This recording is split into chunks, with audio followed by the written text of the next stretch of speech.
আসসালামু আলাইকুম। এই সংক্ষিপ্ত ভিডিওটি করতে বাধ্য হলাম। আপনাদের নিয়ে বিশদ আলোচনা করব শুক্রবার। তবে আজকে সংক্ষেপে এই গুরুত্বপূর্ণ ইনফরমেশনটা আপনাদেরকে জানিয়ে দিই। ইউনূস উনি ইটালি যাওয়ার আগে ওনার টেবিলে ৫ জন উপদেষ্টা পদত্যাগপত্র সাবমিট করেছেন। আমি নিজে দায়িত্ব নিয়ে আপনাদের গ্যারান্টি দিয়ে বলছি ৫ জন। এই ৫ জনের ভিতরে কয়েকজনের নাম বলে দিচ্ছি আপনাদেরকে।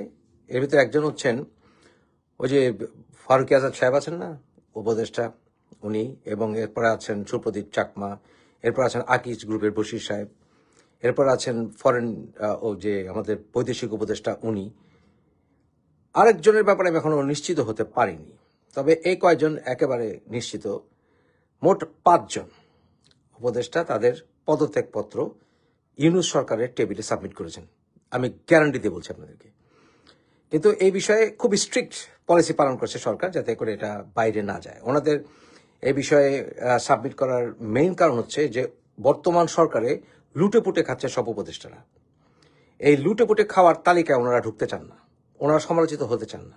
ফর এক্সাম্পল, এই যে আকিজ গ্রুপের বশির সাহেব, উনি একজন বিজনেসম্যান। উনি চান না যে এই লুটেরাদের ভিতরে ওনার নাম থাকুক, কারণ উনি সালমান এফ রহমানের মতো হতে চান না, যে পরবর্তীতে ওনার ব্যবসা করা অসম্ভব হয়ে দাঁড়াবে। ওনারা সবাই বলবে যে আপনি ওদের সঙ্গে লুট করে খেয়েছিলেন। তাই উনি পদত্যাগপত্র সাবমিট করেছেন। মোট ৫ জন। এই উপদেষ্টারা ওনারা চাপ দিয়েছেন যে আমরা থাকবো না। ইউনূস কোনো মতে ঠেকিয়ে রেখেছে, তবে ওনারা এগুলো আর উইথড্র করবেন না।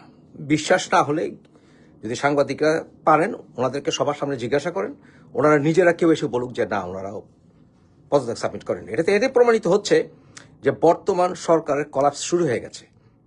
এটা ঠেকানোর না। এই সরকার আর কোনো মতে তার পতন ঠেকিয়ে রাখতে পারবে না।